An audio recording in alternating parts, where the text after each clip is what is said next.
My name is Kent Philpott. We're here at the studios of Marin TV, San Rafael, California, San Francisco Bay Area.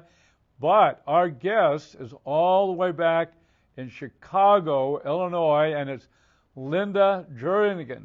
Hi, Linda. So you're there in Chicago. What part of Chicago? I'm in the south suburbs of Chicago. All right. Okay. Yeah. And tell us a little about you. Where were you born, and a little bit about your family. Okay, yeah, I was born on the west side of Chicago. I was the youngest of 8 children. Wow, the youngest of 8.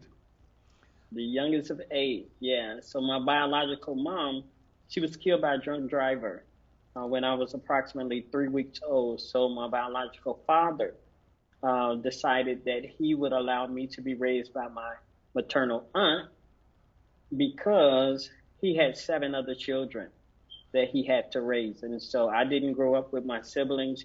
I grew up actually in the house of my aunt, her husband, and their family. Wow. How did that impact you think, Linda, over the years? How was that for an experience growing up?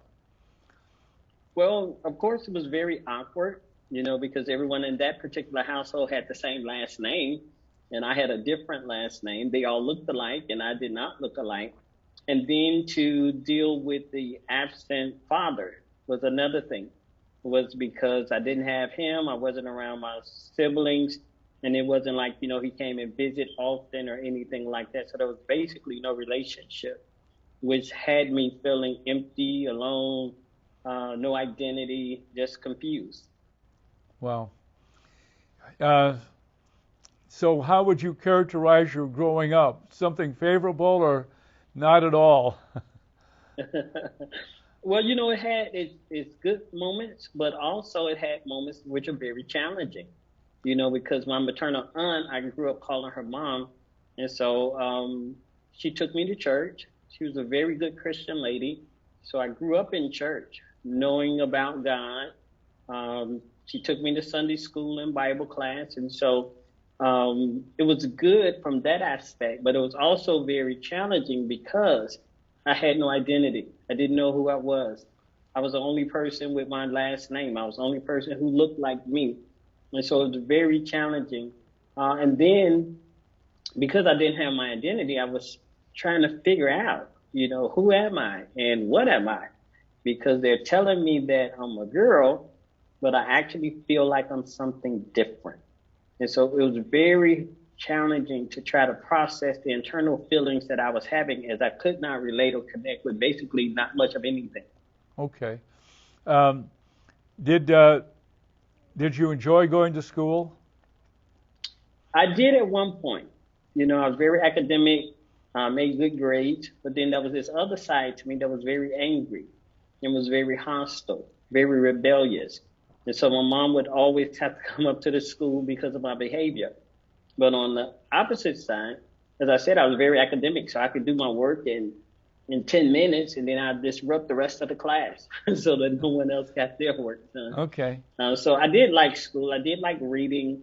I did like performing in skits and plays and drama and things like that. But when I became older, school was a nuisance because street life began to call me.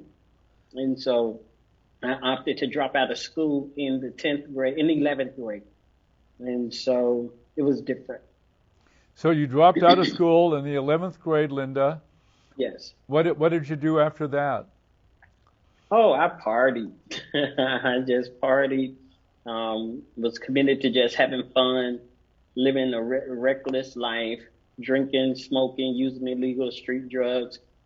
Basically trying to find myself. At this point, I was no longer attending church neither.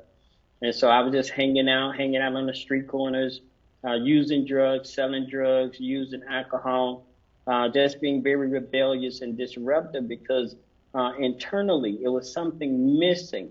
And I was looking for that in every other place, as the cliche go, in all the wrong places. I was really trying to find something to fill my heart that has been so empty and bruised for so long. Right. Well, that's a difficult life. Linda, for sure. Um, so were you able to find any work, doing any work, getting in and getting involved in that, any of that? Not really. When I was 16, I had a job at a retail store. So surely, with the life I was living, it wasn't about being responsible. And so I would go to work, not go to work, show up late, um, be high when I show up. And so surely that job did not last that long. And so I would get warehouse jobs that I felt like were beneath me, but I had no skills to even try to acquire a better job. So I didn't get my GED until I was about 30 years old. But okay, all right. Um, so you were living with who with it at this time? Who was? I was living with anyone who would allow me to live with them. I was a vagabond, almost like a gypsy, just moving here and there. I stayed with my aunt until I was 13 years old. And I moved out of her house because a family member molested me. And so when I was 13, I moved out of her house due to molestation, and I moved in with another family member, an uncle and his wife. And I stayed there with them until I was maybe like 16 or so. But that time was very rocky because they were good people, but I was terrible by that point. With the absence of my biological father, and then the only family that I knew for 13 years, now I'm separated from them. And so I had no trust. I had no hope. I missed my family that I was raised with. So now I'm living in a new place. And I just didn't have any aspirations for life or anything. I was just solely disappointed. And that manifested in my aggression. I was in and out of jail for fighting, stealing. I was just a pure rebel. A pure rebel, yeah. And it's almost to say, how could it, given your upbringing, how could it have been really any different? Yeah. Now you say you early on you went to church at some point.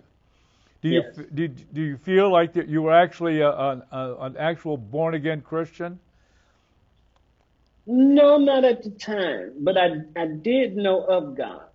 I would, as crazy as it sounds, I would get intoxicated and I would sing different hymns and different songs while I was under the influence of alcohol and drugs. So that particular part of praise and worship and singing stuck with me and oftentimes kept me encouraged through some of the darkest moments of living in a shelter or sleeping in a car, or staying in a hotel. It would be those moments. So I would not say that I was a born again Christian, but I did have some knowledge of God that kind of helped me out during some very dark moments. Okay. Yeah, that makes sense. Thank you for saying that, Linda. That makes sense, and true for a lot of people. So, at some point, your life changed. What happened? Well, yes, when I was approximately 18, 19 years old, I met a young lady, and she and I was actually friends, and we decided that we would become lesbian lovers. Now, she was not gay. I was. I had been introduced to lesbianism by a young lady in my church sometime prior to that. And so I was already in the frame of mind that something was different about me. I didn't look like other girls. I never wanted to play with dolls. Never wanted to have a tea party. I did nothing that other girls did. And so as I became older, my outward appearance began to change. I didn't wear makeup today because I wanted people to be able to see, if they can, as best as they can on Zoom, that I have facial hair. I still have to shave right now today. And I have not taken any hormone pills, never, ever. It just kind of began to grow. And so I lived most of my adult life as a man. So I wasn't just a lesbian someone who loved women or was attracted to women. I was part of the community who actually thought that I was a man, that I had been born as a man, but I just had a woman's body. And as a result of that, when I became like 16, 17 years old, I decided that I was going to live the lesbian lifestyle. I wasn't going to fake it anymore, you know, and I began to wear men clothes and men shoes and men cologne, men jewelry. And me and this young lady, we began to cohabitate together. And she had 2 children. And so we raised a family together. I stayed with her for approximately 13 years. And the last year and a half or so, she and I was attempting to break up because we both had started attending church. So maybe a total of 15 years that we were actually together. She began to go to church because she was tired of my drinking and partying and hanging out. So she began to seek God in a way that I have never seen before. So one night, I decided that, hey, I'm going to go out for a little while. I went out, told her that I'll come back in. I came back in, it was like 5 o'clock in the morning. And when I walked in, she didn't say much to me, but I knew that she was going to leave me. So I thought, I'll go to church with her. So I said, hey, I know what I'm going to do. You've been asking me to go to church. I'm going today. I'll go with you today. And she was like, okay. She didn't have much enthusiasm about it. So I was not going to church to meet Jesus, to interact with Jesus. I was going to church to save my lesbian relationship. And when I went to that church that particular Sunday, it was about 2,000 people there. I was sitting in the balcony, and suddenly I just started weeping. And I started crying. And this was during praise and worship. So I hadn't even heard the gospel yet.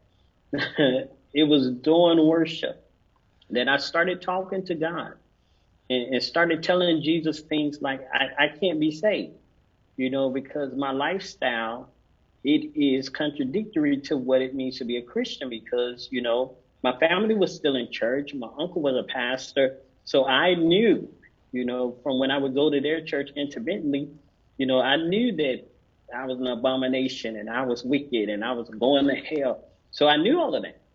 But I'm in this church service and I am just weeping. And I'm telling God that ain't nothing I can do because I'm being true to who I really am, and I do not want to go back into that bondage. So how could this work? I was born this way. So it's not like I could change. This is how I was born. And for the first time, I heard a scripture. Well, I didn't know it was a scripture then. I just heard an audible voice say, I could be born again. And it confused me. I was like, huh? I could be born again? And so it was that Sunday in August of 2000 that started this journey of transformation of me trying to explore what does this thing mean about being born again. Okay, Linda. Wow, what a story. Holy mackerel. That is really something. So at some point, you identified yourself as Christian. Yes. Okay. Yes.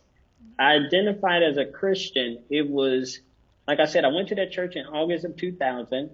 I had a basic church background, so I kind of understood church a little bit. But what I did not want to do was be phony. I didn't want to be a hypocrite. I did not want to be in church acting like I'm a Christian, but still doing the same old things. I talked about them people. I disliked them people. And I did not want to become part of that crew. So I felt like if I was going to do it, that I would have to do it. And I was going to be 100% and give it my all. So I started attending Bible classes, retreats, conferences, anything the church had. I started attending. I started reading my Bible. I stopped drinking. Me and the young lady, of course, we had to separate. We wasn't living together anymore. I had to move out.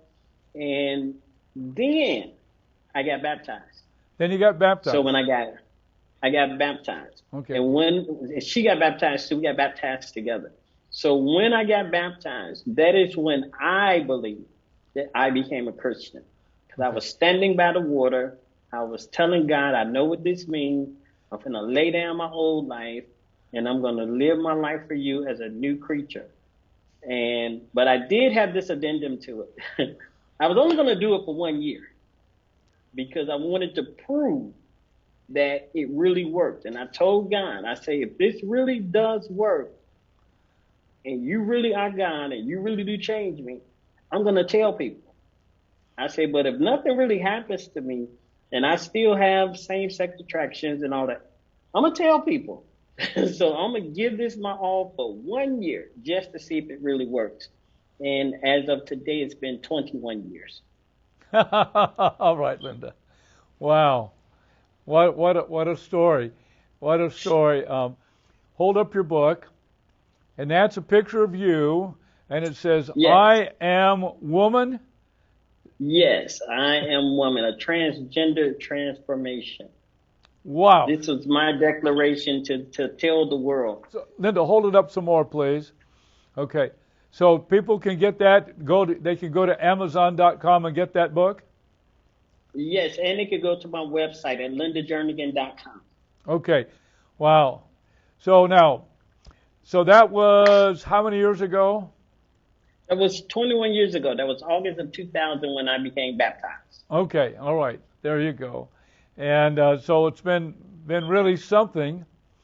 Has it been easy? Has it been hard? Has it been up and down? What? Tell me. It has been very difficult. It's been very difficult because I believe I was probably in my early 30s when I got saved. And of course, I told you that I had just started going back to school. So I had to get a GED. And after I got my GED, then as an adult, then I continued with school and I got an associate's degree and then a bachelor's. And I just recently, in the last few years, earned a master's degree. However, what subject you were studying? What's your major? Education, English, and communication. My master's in communication with a minor in education. Okay. Wow, what a transformation, Linda. Yes, Lord is good. I'm so glad to hear that story. So wonderful. And I know that there's other people who've been through that too, and this is one of the reasons why we're doing this, so people can connect and identify with you. Could you talk about some of maybe the struggles you've gone through over the years? Yes, it's been very difficult, because I thought that I was born a homosexual. I thought I was born gay, and no one could tell me anything otherwise because I knew how I felt. And so for me, becoming a Christian, it wasn't just good enough for me to stop having sex with women. That wasn't good enough. I needed to not have the internal attractions. I needed the appetite to be severed.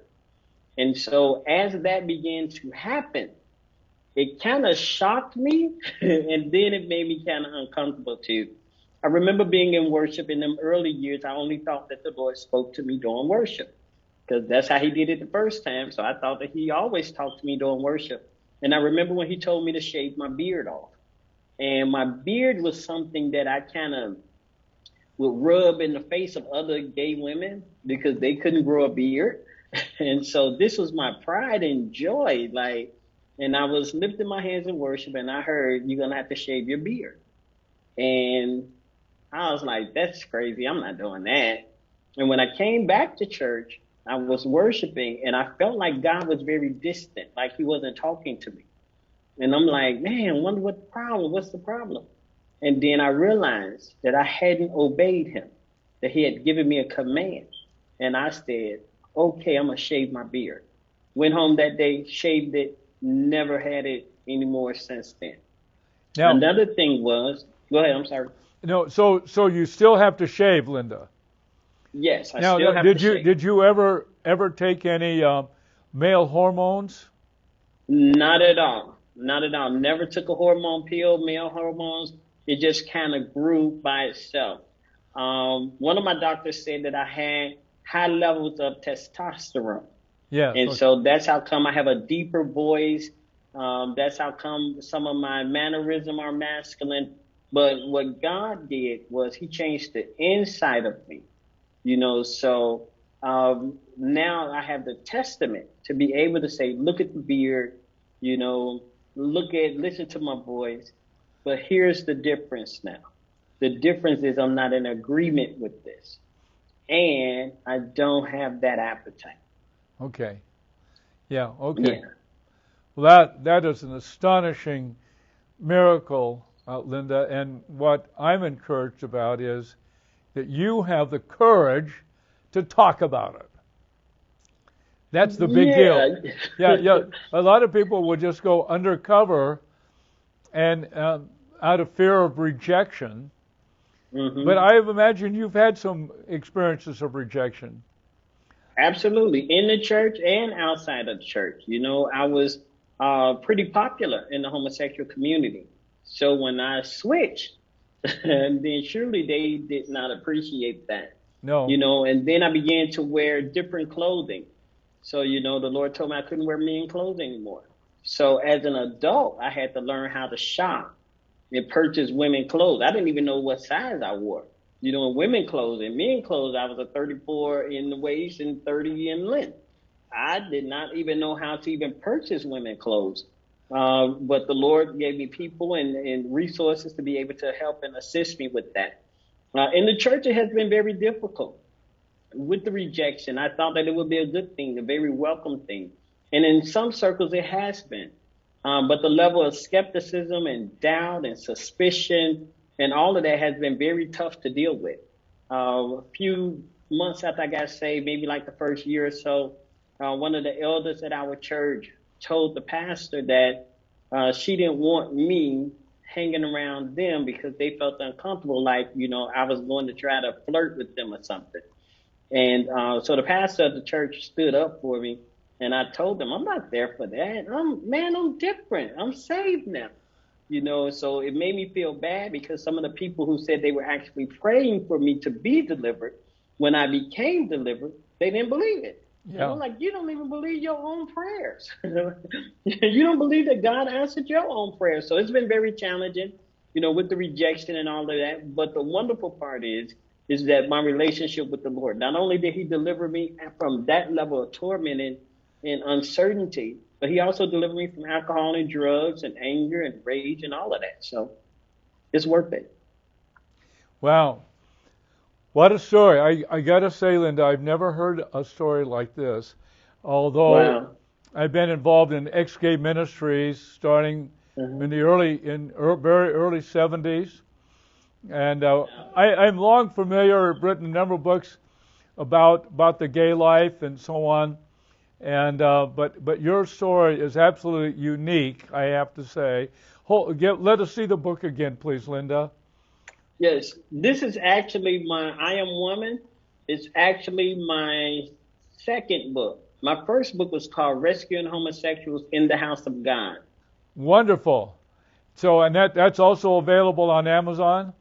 That's also available on Amazon, and that has a point to the homosexual, and it has a point to the church, where in each chapter I was talking to people about how they could come out of homosexuality, as well as sharing my testimony, as well as trying to educate the church on how to deal with this particular community of people.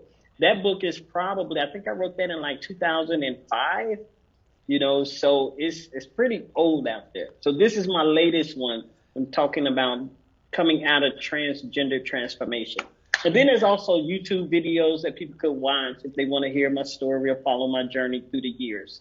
Wonderful, Linda. That is so good. I want to support and encourage your ministry. It's awesome. There could hardly be anything more vital and crucial at this point in our history and our culture. Yes. And so I encourage you and support you and your work. I'm going to get a copy of both your books. Let me ask you about what you're doing right now in terms of outreach. You've got the books, and are there any other things that you're engaged in? Yes, I lead a para-ministry called the Evangelistic Coalition. We on Facebook. We have a Facebook page called the Evangelistic Coalition. I believe we have over 900 people that's part of our Facebook page where I teach and train in evangelism and in outreach because surely that's my niche. I believe that's what God has called me to do is to share the gospel of Jesus Christ. And that's what I do. I talk about his saving power, but also his delivering, life transforming power. It's just not enough to confess with your mouth and believe in your heart. You also want to make sure you walk with Jesus and allow the Holy Spirit to lead you into life transformation.